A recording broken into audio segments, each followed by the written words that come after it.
biasanya sudah dalam bentuk produk yang dimana itu bisa kita pilih.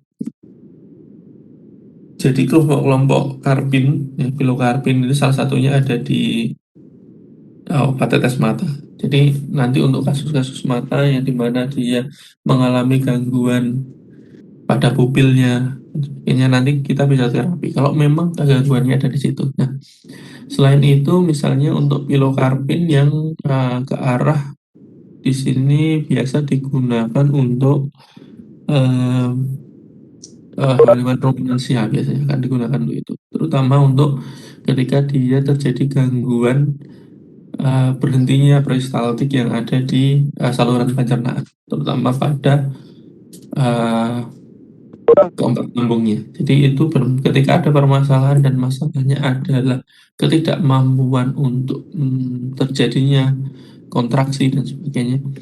Kontraksi terutama jadi ada peristaltik di sana dan berhenti, itu bisa kita obati salah satunya dengan pilokarpin. Nah, itu hanya sekedar contoh.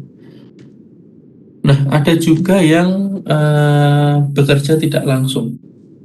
Jadi aksinya itu lebih cenderung ke arah menghambat. Jadi em, kalau yang bekerja langsung dia akan menstimulus terhadap pelepasan kemudian reseptornya, kemudian yang tidak langsung itu akan menghambat kerja dari enzim asetilkolin esterase. Kita tahu bahwasannya asetilkolin esterase itu adalah yang memecah dari transmitter itu sendiri. Sehingga kalau tidak kita pecah itu akan terus berjalan. Nah, ini yang dihambat adalah asetilkolin esterase. Nah, ini ada beberapa obat yang bisa digunakan yang ada di lapangan. Saya rasa sering kita jumpai terutama untuk melatih jenis-jenis yang untuk irreversible. Itu terutama golongan organofosfat, mation, diazinon. Jadi ketika asetilkolin itu asetilkolin esterase dihambat berarti kondisinya adalah tidak terjadi degradasi dari uh, asetilkolin sehingga itu akan bermasalah dalam akan terjadi gangguan saraf di sana.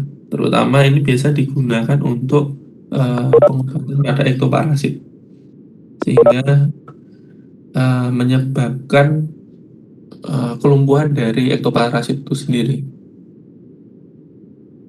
Oke, itu.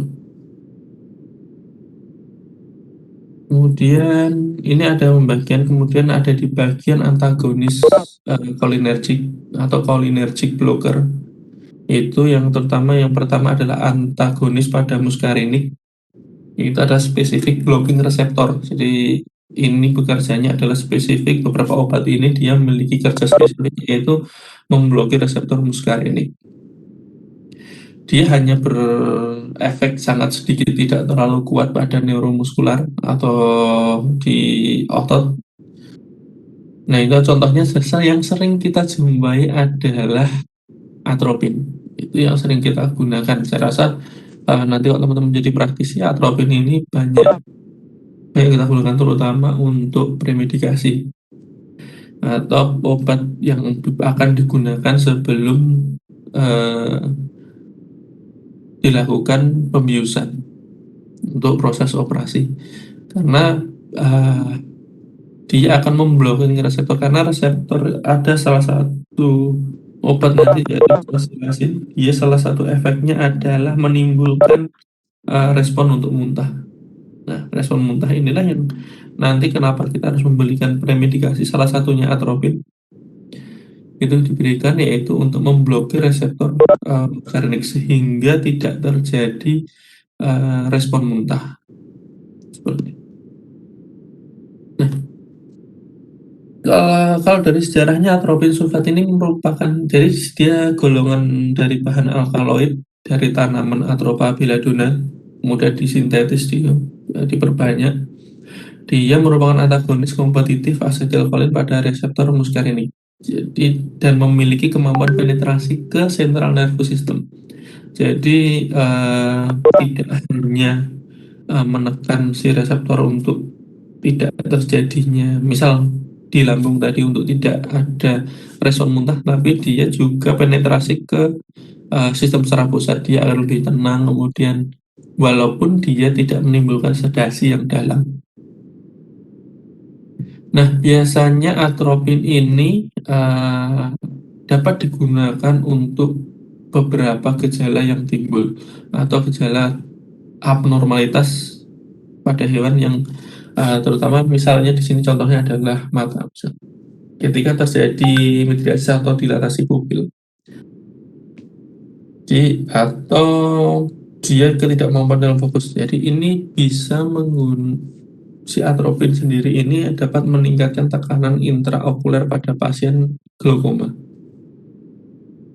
Ini bisa digunakan. Jadi tergantung konteks sebenarnya, itulah pengobatan disebut, kenapa pengobatan disebut dengan seni. Jadi tidak harus selalu obat itu digunakan, misal atropin. Kita tidak hanya tahu bahwa itu akan digunakan sebagai premedikasi, misal. Tetapi itu bisa digunakan untuk part yang lain, tergantung dari kita mengenal apa sih zat aktif yang ada di dalamnya, terus fungsinya untuk apa. Nah, salah satu contohnya itu ketika kita gunakan pada kasus gangguan gastrointestinal. Ya, dia adalah antispasmodic agent untuk saluran gastrointestinal dan bladder. Jadi dia mengurangi motilitas dan dia juga mengurangi sekresi asam klorida atau HCl. Nah, uh, dalam artian di sini dia mengurangi motilitas terutama di lambung misalnya atau di bladder yang lain. Nah, itu tidak hanya untuk premedikasi untuk menekan biar dia tidak selalu seperti itu, tapi untuk kasus-kasus misalnya kasus virus misalnya yang dimana dia gangguannya ada gejala simptomnya yaitu muntah misalnya, peristaltik lambung yang terlalu cepat. Nah, kita juga bisa berikan si atropin. Jadi pengobatan seni, jadi kita bisa menggunakan itu untuk beberapa kasus yang memang tujuan utamanya untuk mengurangi motilitas. Misalnya kalau kasus virus misalnya di kucing, Panleukopenia, kemudian dia ada gejala muntah secara terus-menerus, kemudian dia sampai asam lambungnya tinggi. Nah, salah satunya kita bisa gunakan atropin ini. Selain itu bisa digunakan sebagai antidota. Jadi setidaknya ketika kita praktek kita punya sediaan atropin ya. Jadi itu bisa kita gunakan untuk kasus misal tadi contohnya untuk gangguan di mata, ketika tekanan intraokuler itu turun sehingga tidak terjadi dilatasi pupil, kemudian tidak fokus untuk penglihatan, kita coba bisa bantu dengan atropin. Kemudian kasus-kasus gastrointestinal. Nah, ini juga bisa kita gunakan sebagai setidaknya mempunyai satu obat yang dia juga berfungsi sebagai antidota atau anti racun ketika dia terjadi keracunan organofosfat tadi. Jadi lawannya tadi ini. Kalau tadi kan organofosfat secara umum dia adalah termasuk golongan kolinasi yang bersifat irreversible, jadi hanya satu arah. Nah, itu atropin ini dia bisa sebagai antidota ketika si hewan itu keracunan organofosfat, misalnya kena racun tikus. Ini salah satu yang harus kita punya. Kalau memang secara spesifik kita harus menterapi dia dengan vitamin K. Tetapi ketika kita tidak ada, setidaknya kita punya antidota yaitu atropin. Nah, kemudian sebagai obat jantung ketika jantung memiliki simptom yaitu bradikardi. Jadi dia akan menghambat efek fakal pada jaringan konduksinya. Tentu semua obat pasti memiliki efek baik maupun efek yang buruk. Jadi ada efek-efek yang sebenarnya tidak kita inginkan. Jadi efek samping salah satunya kalau atropin dia akan menyebabkan mulut dan mata kering, penglihatan kabur. Kalau terlalu misalnya ada efek samping ke sana ketika memang dosisnya digunakan untuk yang tujuannya bukan untuk mata. dan tadi jika semua berlebih ya. Kemudian konstipasi itu terkait dengan gastrointestinal tadi. Dia akan mengurangi motilitas. Tapi jika terlalu lama digunakan atau terlalu banyak secara terus menerus, maka karena tidak ada motilitas, maka ketika itu misalnya ada di kolon, berarti akan terus terjadi penyerapan dari cairan sehingga feses menjadi lebih padat. Nah, itu bisa menyebabkan konstipasi. Efek pada saraf, kalau pada manusia dia akan bisa bingung, itu pun mungkin terjadi pada hewan karena kita tahu bahwa yang tadi adalah dia juga akan melakukan penetrasi di sistem saraf pusat. Jadi itu salah satunya yang akan sering kita jumpai, sering kita gunakan yaitu atropin sulfat. Baik yang bentuknya berupa ampul, ada juga yang bentuknya botol. Ini hanya salah satu contoh saja. Atropin ada merek lain, tapi yang mudah digunakan saat ini adalah produk dari Agrovet. Ini Vitropin, ini cukup mudah kita gunakan. Nah, karena kita kebutuhannya banyak, kita bisa menggunakan beli untuk yang dalam sediaan botol plus. Atau kalau penggunaannya tidak terlalu banyak, ya lebih praktis kita menggunakan ampul. Cuma untuk penggunaan ampul, ketika kita dalam satu ampul tidak semuanya kita gunakan, otomatis kita tidak bisa menyimpan atau menggunakan kembali sisa obat dari si ampul itu sendiri. Misal isinya 1 cc, ternyata kita hanya butuh setengah cc, berarti yang setengah cc otomatis akan terbuang. Seringkali teman-teman juga mencoba untuk membungkus, menutup dari potongan si ampul, kemudian disimpan dalam kulkas biasanya, dalam lemari es. Itu biasanya dengan parafin atau dengan solatif.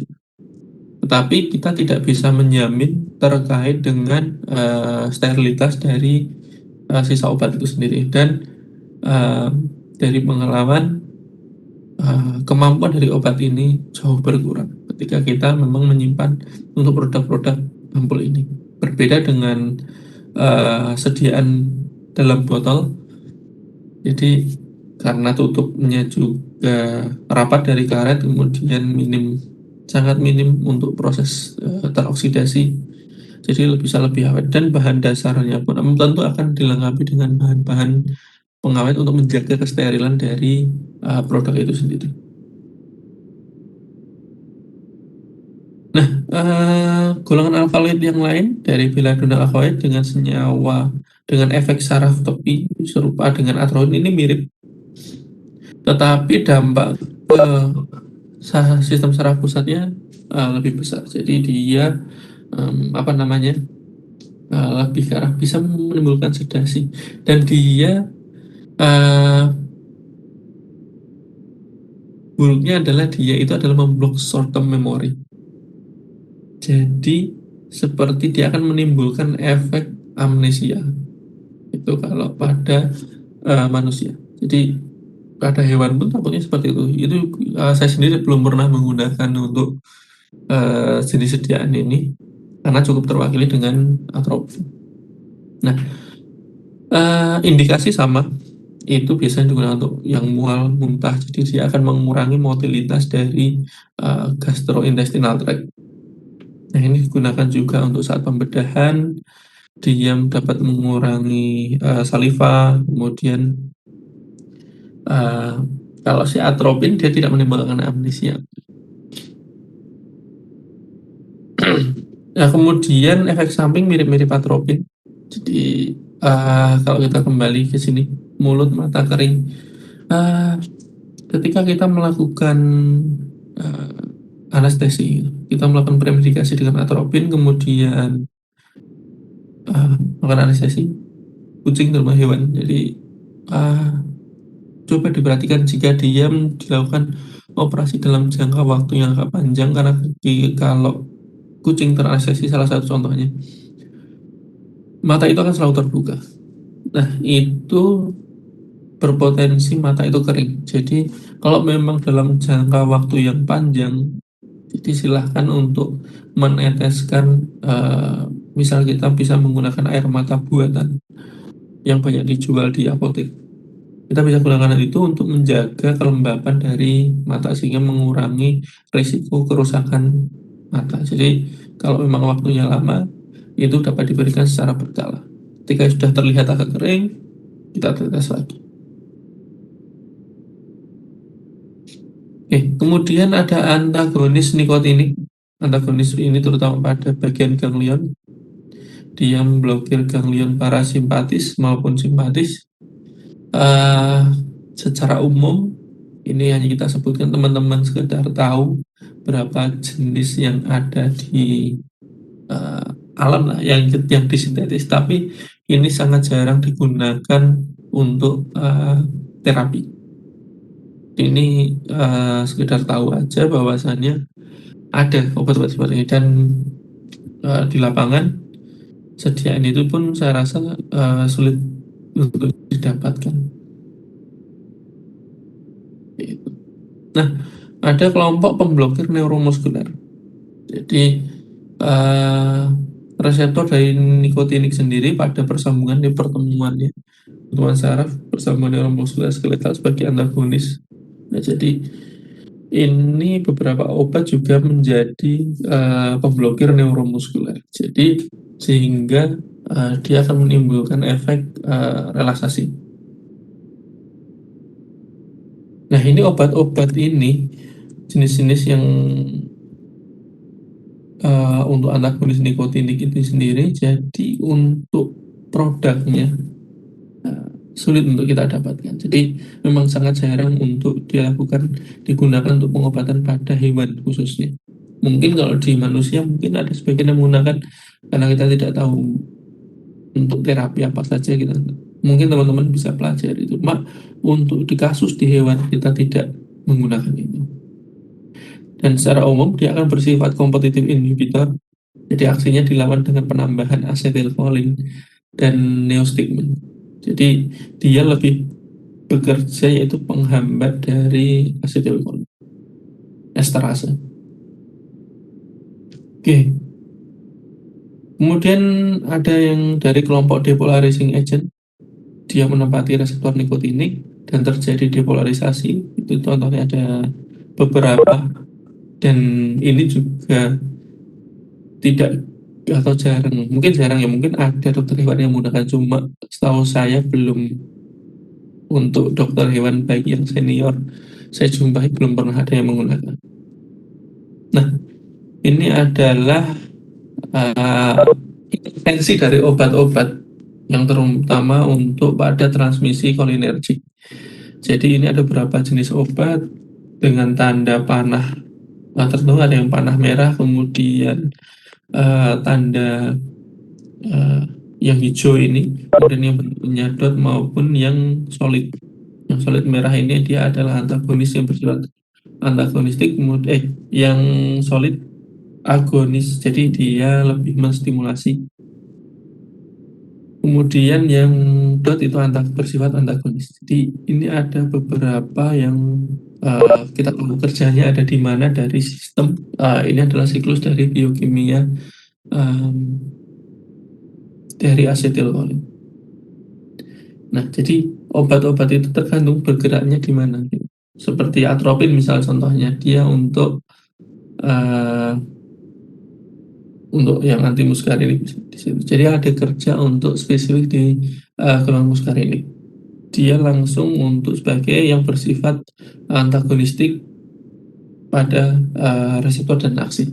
Jadi seperti ini. Ini kita bisa melihat, ini salah satu contoh juga. Jadi botulinum toksin ini misal dia bersifat untuk menghambat dari pelepasan dari asetilkolin, sehingga dia biasanya timbul permasalahan di sana. Ketika orang terkena botulinum toksin, ada kejang di sana sehingga tidak terjadi siklus, dia berhenti prosesnya. Oke. Nah, obat-obatan selanjutnya adalah obat-obatan yang dari golongan adrenergik atau obat-obat yang simpatomimetik. Jadi dia akan jadi obat-obat ini akan bekerja, akan memiliki aksi pada nervous system atau saraf simpatik. Itu dapat bersifat langsung maupun tidak langsung. Jadi kalau bersifat langsung dia akan menstimulasi dari alfa adrenergik, beta adrenergik, kemudian itu tidak langsung dia akan menghambat penghambatan dari norepinefrin. Nah, ini ada beberapa obat yang saya rasa nanti akan sering dijumpai.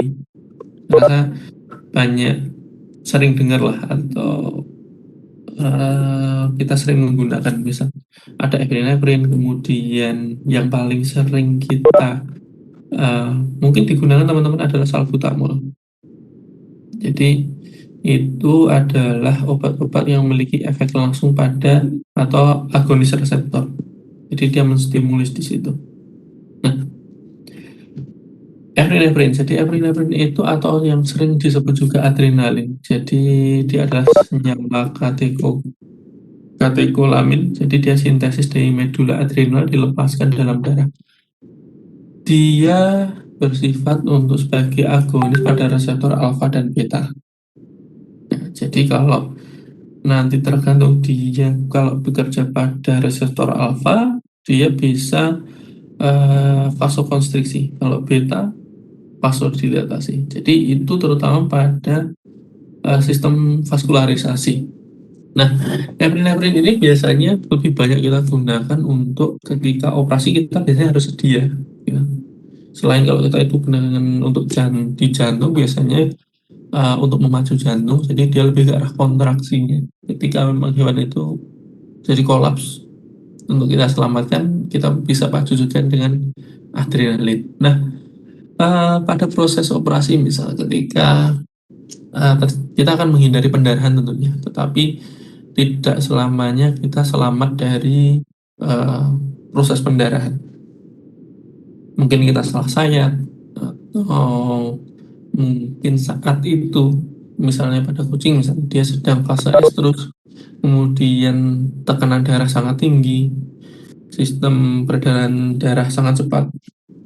Nah, ketika terjadi luka, kalau kita operasi misalnya, atau eh, kita menyayat pembuluh darah, misal memotong, ya. Jadi ini bisa kita gunakan. Jadi biasa kita tetesi dengan epinefrin atau adrenalin ini. Jadi agar si pembuluh darah ini dia vasokonstriksi, jadi akan mengurangi pendarahan. Jadi ini pun sering kita gunakan ketika memang kita tidak tahu sumber pendarahan itu ada di mana. Misalnya kita bedah di rongga abdomen dan kita proses steril misalnya, ngangkat rahim, kemudian ovarium sudah selesai, kemudian ternyata masih ada pendarahan. Kita tidak tahu. Kalau pembuluh darah besar mungkin sudah kita ligasi. Cuma pembuluh darah kecil ya, dia terus menerus keluar itu dari mana, kita harus cari. Cuma kalau kita harus membongkar semua itu akan membutuhkan waktu. Kemudian belum tentu kita dapat juga, kita harus mencari. Dan kalau semakin panjang luka, otomatis kesembuhannya juga akan semakin lama. Nah, salah satu caranya kita bisa menggunakan adrenalin ini. Jadi itu akan membuat beberapa sistem vaskuler yaitu mengalami vasokonstriksi sehingga pendarahan ini dapat kita hambat. Okay. Kemudian phenylephrine. Jadi phenylephrine ini mungkin sering kita jumpai untuk obat-obat tetes mata, kemudian nasal dekongestan, jadi pelega nafas, ini sering kita jumpai untuk itu. Jadi obat ini akan digunakan untuk aktivasi reseptor alfa 1, alfa 2, beta, atau reseptor yang lebih rendah. Ini juga akan bisa menyebabkan peningkatan tekanan darah, kemudian dekongestan juga pada mata. Jadi kita tergantung itu akan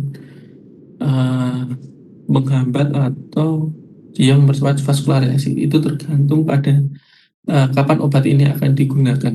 Jadi terutama ketika dia memang tekanan di mata, bola mata itu terlalu tinggi, kita bisa menguranginya.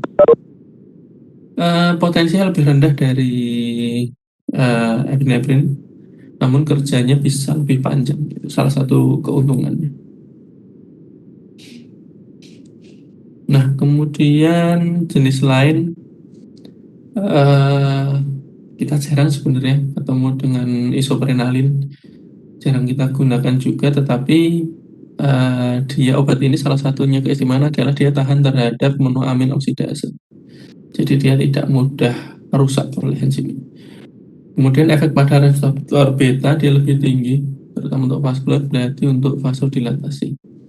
Ini biasa digunakan untuk di saluran pernafasan, terutama di reseptor beta 2 untuk bronkodilatasi. Jadi untuk pada hewan-hewan dengan kendala misal sulit bernafas, kemudian penyempitan ada bronko konstriksi di sana. Jadi ini bisa digunakan untuk menstimulasi bronkodilatasi. Kemudian yang sering kita jumpai, saya rasa sering digunakan teman-teman mungkin yang punya asma terutama.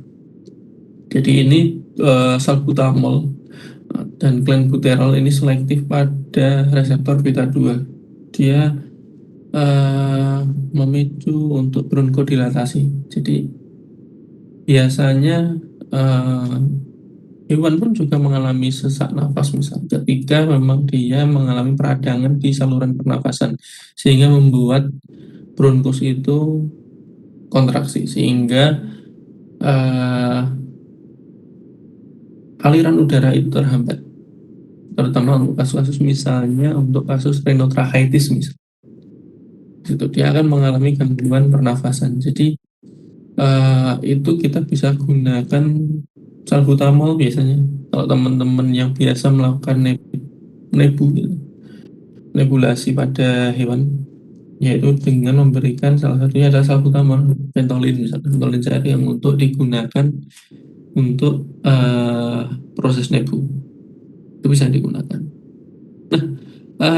Kembali diingat bahwasannya semua ini misal kita menggunakan salbutamol itu sifatnya hanya untuk menangani gejala yang timbul atau simptomatik saja. Jadi dia tidak bersifat untuk kausatif. Jadi dia hanya simptomatik saja. Kalau untuk kausatif, kita harus melihat kembali kita diagnosanya apa, kemudian penyebab utamanya apa, yaitu yang harus kita eliminasi. Tetapi untuk dalam proses itu, itulah seni pengobatan di mana kita simptom juga harus kita kendalikan. Jangan sampai kita mengobati penyebab utamanya, tetapi dia mengalami bronkokonstriksi sehingga susah nafas. Pada akhirnya justru yang mematikan bukan penyebab utama atau misal infeksi dari infeksi pada hewan tersebut, tetapi justru karena miskin oksigen sehingga tidak ada susah untuk mendapatkan untuk bernafas, maka sehingga dia kekurangan oksigen itu cukup berbahaya. Jadi kita perlu melakukan pertimbangan apakah, tetapi kita perlu timbang teman-teman, jangan semua simptom itu diobati. Jadi kita harus bisa memilah mana simptom yang perlu kita obati. Jadi jangan sampai itu nanti kaitannya adalah obat yang akan kita berikan. Saya pernah menjumpai seorang dokter. Rata-rata sebenarnya etika kita lah. Kita memberikan obat itu satu. Kalau enggak ya, misal itu tidak bisa dicampur, itu harus terpisah. Misal, saya rasa maksimal itu adalah tiga jenis obat. Kalau bisa sih satu. Karena itu terkait dengan psikologis atau psikologis hewan yang pertama, yang kedua adalah kemampuan dari klien kita untuk memberikan obat itu pada si pasien. Ketika kita memberikan banyak obat itu, lebih dari tiga itu, secara psikologis dia udah males, banyak sekali, apalagi dia harus mengobatinya 2 kali sehari selama 5 hari, dia sangat banyak, dimana belum belum tentu dia orang yang santai atau longgar, bisa jadi dia orang yang sibuk, itu juga akan menjadi permasalahan. Jadi boleh kita memberikan obat-obat yang dapat meredakan gejala. Tetapi perlu diingat, kita harus mengenal prinsip-prinsip terapi. Nanti akan dijelaskan untuk di mata kuliah yang lain, terutama di reseptif. Jadi salah satunya adalah tepat obat. Jadi obat apa sih yang harus kita berikan, dan kita harus bijak dalam memberikan obat. Saya pernah menjumpai seorang kolega dokter hewan, dia meresepkan banyak sekali obat. Mungkin ada 6 jenis obat, bahkan lebih. Di saat itu, ketika kemudian dilakukan pengobatan, setelah berapa hari si klien ini datang lagi dan mengeluhkan hal sama, bahwasanya yang dikeluhkan bukan penyakitnya, tapi dia tidak sanggup untuk melakukan pengobatan lagi karena terlalu banyak.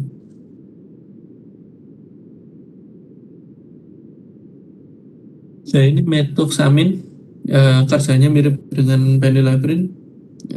Dia bekerja langsung pada alfa, atau pada reseptor alfa atau alfa agonis. Dia dapat memiliki efek yaitu meningkatkan tekanan darah. Dia resisten terhadap MAO tapi tidak terhadap COMT, catechol O methyl transferase. Ini ada enzim-enzim yang mendegradasi. Nah, em, biasanya untuk nasal dekongestan juga itu bekerja langsung, jadi bisa dalam bentuk semprot biasanya seperti itu. Kemudian ini jenis obat yang lain yang mungkin bisa kita dapatkan, cuma dari sisi familiar mungkin teman-teman lebih familiar dengan Ventolin dan Buterol, salbutamol. Jadi nama itu yang lebih sering muncul. Ini ada contoh lain, dia Dobutamin, Prenalterol. Jadi ada beberapa contoh. Dan yang itu rata-rata dia bekerja pada agonis untuk reseptor beta 1. Ada beberapa yang selektif maupun parsial, jadi tidak semua organ. Nah, sedangkan untuk ritodrin dan kawan-kawan, terutama salbutamol tadi, dia agonis selektif pada beta 2. Nah, silakan nanti teman-teman bisa menimbang kira-kira mana sih yang lebih mudah digunakan, atau setidaknya sediaan itu ada di lapangan. Nah, ini untuk obat-obat yang simptomimetik, dia memiliki efek tak langsung, eh, di mana efek-efek tidak langsung ini bisa bersifat inhibitor enzim, jadi tidak langsung pada transmitternya maupun pada reseptornya, tapi bisa juga dia sebagai inhibitor enzimnya, baik itu MAO maupun COM. Kemudian dia juga menghambat pada sistem uptake-nya, yaitu amfetamin, kokain gitu. Jadi dia rilis terus, dia tidak uptake setelah degradasi. Berarti kan kalau tidak ada uptake, dia tidak terdegradasi juga. Makanya ketika amfetamin biasa disalahgunakan untuk apa namanya, obat terlarang, yaitu mungkin bersifat relax dan sebagainya, halusinasi ya. Kemudian memacu pelepasan norepinefrin, itu salah satu contohnya, ya pengurasan pada kantong-kantong vesikelnya. Itu ada beberapa obat termasuk amfetamin, dia dipacu terus, pacu produksi kemudian dipacu untuk pelepasannya ya, tapi dia menghambat uptake-nya, jadi terus ada.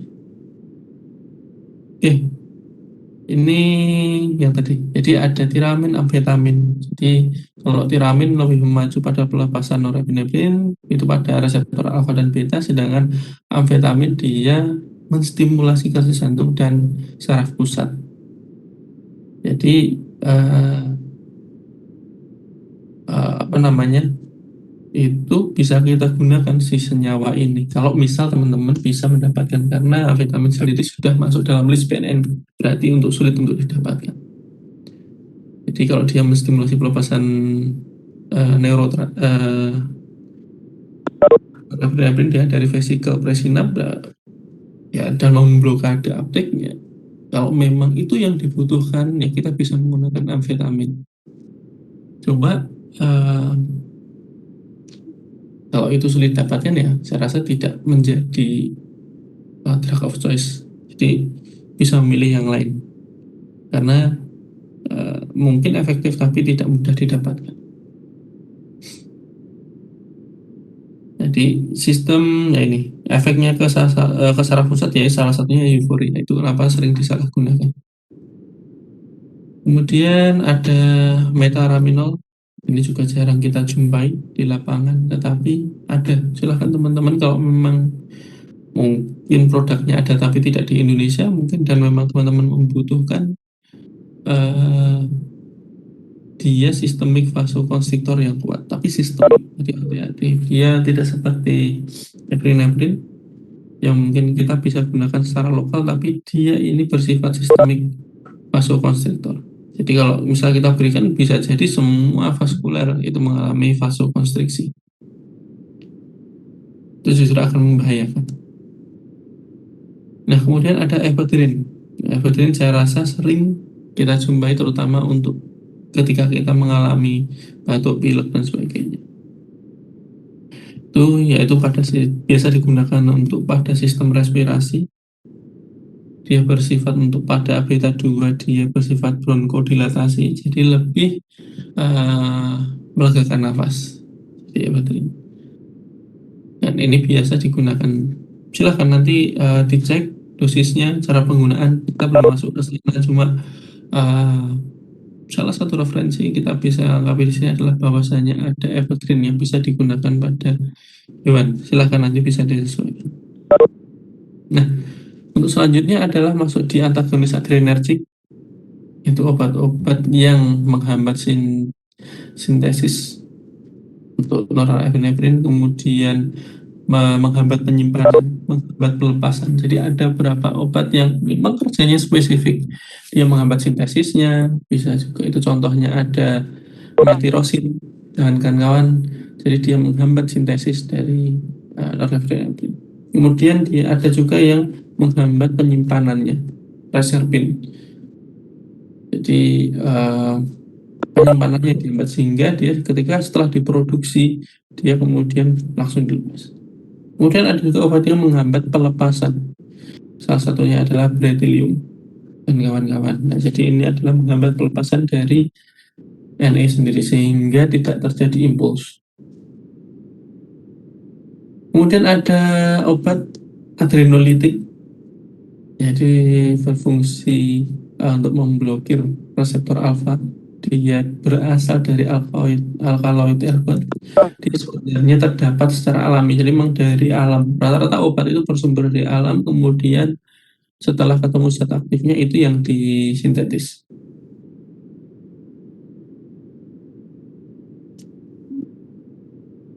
Nah, kemudian ada juga yang pemblokiran reseptor alfa, itu derivat dari halo alkilamin. Kemudian ada derivat imidazol. Ini adalah contoh-contoh, cuma memang dari beberapa contoh ini kita jarang menggunakannya, dan produknya juga tidak mudah untuk kita temukan. Tapi sekedar tahu teman-teman bahwasanya penggolongan dari obat-obat yang kita jelas pada hari ini, jelas penggolongannya adalah seperti ini, kemudian ada jenis zat aktifnya. Nah, masalah itu tidak ada di pasaran, ya itu memang kendala kita. Atau bisa jadi memang dia uh, terseleksi bahwasanya tidak terlalu uh, menguntungkan secara industrial, sehingga kita hanya mengenal secara zat aktifnya dari riset, kemudian untuk penjualan atau produksi akan dipilih zat-zat aktif yang memang sering digunakan dan lebih efektif. Ini guanidolin, kemudian ada yohimbin. Yohimbin ini biasanya bisa juga sebagai antidotat dari keracunan silasin. Dia bersifat memiliki efek dilatasi pembuluh darah kulit, mukosa, organ genital eksternal, dan sebagainya.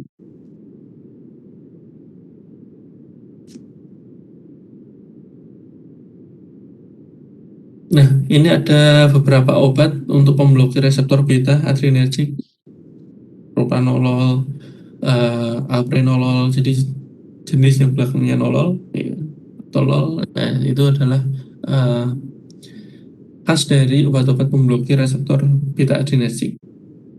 Propranolol sepertinya untuk produknya ada, tapi kita tidak pernah gunakan. Nah, Ini grafik sama seperti sebelumnya. Ini adalah grafik intervention untuk adrenergic transmission. Jadi obat-obat ini akan bekerja spesifik dia ada di mana. Misal untuk reserpin dia di mana itu dia bersifat inhibitory untuk pelepasan dopamin di sini. Kemudian amfetamin dia akan memacu pelepasan dopamin maupun norepinefrin dari vesikel. Itu salah satu. Jadi masing-masing obat memiliki kinerja yang berbeda-beda sesuai dengan reseptornya ada di mana. Oke, oke. Itu sekilas teman-teman untuk obat-obat uh, otonom yang biasa kita gunakan yang ada di lapangan. Untuk terkait jenisnya apa saja, mungkin teman-teman nanti akan sortir terkait apa saja sih obat yang perlu dikoleksi sebagai drug of choice ketika nanti menerjuni atau menekuni di dunia praktisi, ya silahkan nanti bisa dipilih kira-kira kasusnya ada di lapangan apa saja. Tentu obat-obat yang urgent yang terkait untuk mengobati uh, mengobati gejala maupun penyebab utama, ya kita harus punya setidaknya itu bisa dipilih. Nah, oke, saya rasa itu cukup dari saya. Nanti silahkan dipelajari bertahap karena kalau di farmakologi dasar itu memang basic, jadi kita mengenal dulu semuanya. Kemudian nanti kita akan lebih dimodifikasi ketika masuk di farmakoterapi, baik farmakoterapi 1 maupun 2. Nanti akan bervariasi untuk terapi-terapi di sana. Nah, karena kalau farmakologi dasar lebih ke arah basicnya, setidaknya kita mengenal dulu terkait zat aktif dari beberapa obat yang ini untuk fokus untuk saraf otonom.